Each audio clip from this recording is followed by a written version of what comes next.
अक्षय कुमार की फिल्म सम्राट पृथ्वीराज का शुरू हुआ विरोध। कन्नौज के सम्राट जयचंद्र की फिल्म में भूमिका को लेकर विरोध। कन्नौज के इतिहास प्रेमियों व विद्वानों ने जताया विरोध। कहा, पृथ्वीराज रासो किताब के आधार पर बनाई इतिहास की तोड़ मरोड़ करने वाली फिल्म में जयचंद की भूमिका को लेकर कोर्ट जाएंगे कन्नौज के इतिहासकार। कान्यकुब्ज सांस्कृतिक समिति के संस्थापक नवाब सिंह बोले, पृथ्वीराज की गलती से भारत बना मुगलों का गुलाम। कन्नौज में पत्रकार वार्ता कर इतिहासकारों ने जताया विरोध। आज आप लोगों को और अपने वरिष्ठ अग्रज पितातुल्य तिवारी जी, अग्नोत्री जी, सुशील राकेश जी, बहन हीरा जी और तमाम पत्रकार बंधुओं को मैंने इसलिए आमंत्रित किया है कि कल एक फिल्म रिलीज हुई है,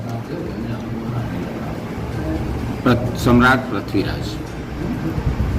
पूरी फिल्म पे हमें कोई एतराज नहीं है कन्नौज वासियों को।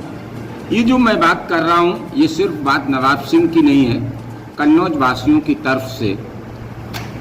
उसमें जो इतिहास को तोड़ और मरोड़ के दिखाया गया है, जिसमें चक्रवर्ती सम्राट कन्नौज के राजा जयचंद को की भूमिका ठीक नहीं दिखाई गई, उन्हें गद्दार साबित करने की कोशिश की गई।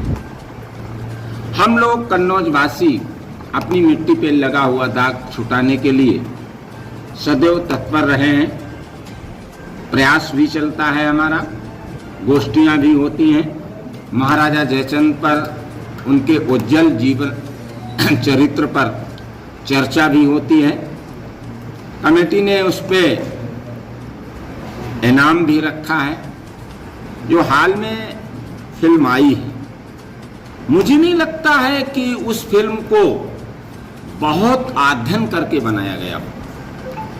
मुझे तो ये लगता है उस फिल्म को 1-2 दिन में तैयार कर लिया गया और कहीं से पृथ्वीराज रासो उठा के उसकी पूरी थीम बना ली गई। कुछ तत्व तो ऐसे हैं जो आज तक हमने ना पढ़ा है ना सुना है।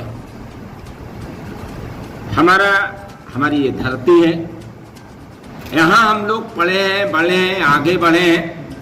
हमें प्यार है इस धरती माता से।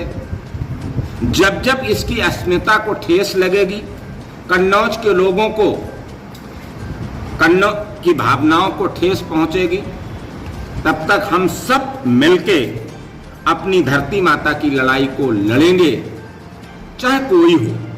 और मैं अनुरोध करना चाहता हूं तमाम अपने कन्नौज वासियों से, विद्वान लोगों से, दलगत राजनीति को भुलाकर ये हमारी लड़ाई कन्नौज को लेकर है, कन्नौज के सम्मान को लेकर है, कन्नौज के एक एक नागरिक के सम्मान और भावनाओं से जुड़ी बात है। इसलिए आप प्रेस कॉन्फ्रेंस बुलाई है। देखिए, जहाँ तक आरोप की बात है, ये काफ़ी वर्षों से चला आ रहा है। और ये बात मान के चलिए कि पृथ्वीराज महान सम्राट नहीं थे, ये इसको मैं मान के चल रहा हूँ। उसका कारण सबसे बड़ा है, जैसा अभी नवाब ने कहा कि संयोगिता को ले गया उठा के। तो कोई भी व्यक्ति अगर उठा के ले आता है तो क्या सम्राट जयचंद जैसा कुछ पिता वो मान लेगा, स्वीकार कर लेगा कि मेरी बेटी ले जाए, मैं उससे दोस्ती कर लूँ? ये असंभव कार्य है। और ये उसके बाद उसको दबा करके उसको महान साबित किया जा रहा है और सम्राट जयचंद को गद्दार साबित किया जा रहा है, जबकि ऐसा बिल्कुल ही नहीं है। कहीं भी इतिहास में अगर कोई भी व्यक्ति, मैंने इतिहास के कम से कम 30-35 ग्रंथों का अध्ययन किया है, लेकिन ये कहीं भी किसी इतिहासकार ने नहीं लिखा है कि जयचंद गद्दार था। इसका मतलब कि पृथ्वीराज के जो चारण थे, पृथ्वीराज के जो मानने वाले लोग थे, उन्होंने ग्रंथों को लिख के प्रचार ज़्यादा कर दिया और उसका सब जगह फैल गया।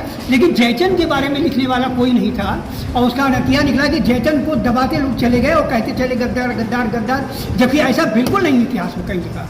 और किसी भी इतिहासकार ने, यहाँ की तक कि मुसलमान इतिहासकारों ने लिखा। और मेरा मानना है पढ़ने के बाद कि उत्तर भारत का सबसे श्रेष्ठ हिंदू सम्राट था जयचंद। जब तक वो जिंदा रहा तब तक ये एवन का प्रवेश भारत में नहीं हो सका। पृथ्वीराज के मरने के बाद जब उन्होंने कब्जा किया मोहम्मद गोरी ने, तो केवल दिल्ली अजमेर था। उसने सोचा मोहम्मद गोरी ने कि अगर हम कन्नौज को जब कर लेंगे तो हम बंगाल तक पहुंच जाएंगे, उधर गुजरात तक पहुंच जाएंगे। जबकि बहुत कोशिश की उसने, लेकिन जयचंद इस बारे में बराबर अडिग रहे और वीर योद्धा के रूप में रहे। इसका प्रचार प्रसार जब सम्राट जयचंद के चारणों ने नहीं होने दिया, और हमारे यहाँ कन्नौज के लोगों ने उसको उठाने नहीं दिया कि जयचंद हमारा ऐसा राजा था, ऐसा बढ़िया था। जब ये बात आज उठाई जा रही है, यही बात अगर आज से बहुत पहले उठाई दी जाती तो शायद सम्राट जयचंद को इतना बड़ा वीर नहीं मतलब सिद्ध किया जाता जितना कि वो जब सम्राट जयचंद को गिराया गया है, सम्राट पृथ्वीराज को इतना बड़ा वीर महिमा मंडित नहीं किया गया होता। अब आप समझ लीजिए कि वो ऐसा सम्राट था जिसने यवनों को प्रवेश करने के लिए कोई भी मतलब कोशिश नहीं होने दी। 1194 तक जब तक वो जीवित रहा तब तक कहीं भी घुसा नहीं। जब चंदावर के मैदान में वो मारा गया है जयचंद, तब उसमें ये लोग उसमें भी ढूंढते रहे कहाँ गया मरा पता नहीं, तो लाशें बिछी हुई थी उसके नीचे दबे हुए थे। तब इनके दांत जो है सोने के थे, तो उसको पहचाना गया कि ये जयचंद के हैं लाश है, तो उसकी वजह से निकाला। तब उसको संतोष हुआ कि जयचंद अब मारा गया, और वहीं से इन लोगों ने कन्नौज पर प्रवेश कर लिया। और इनका जो पुत्र था हरीश चंद्र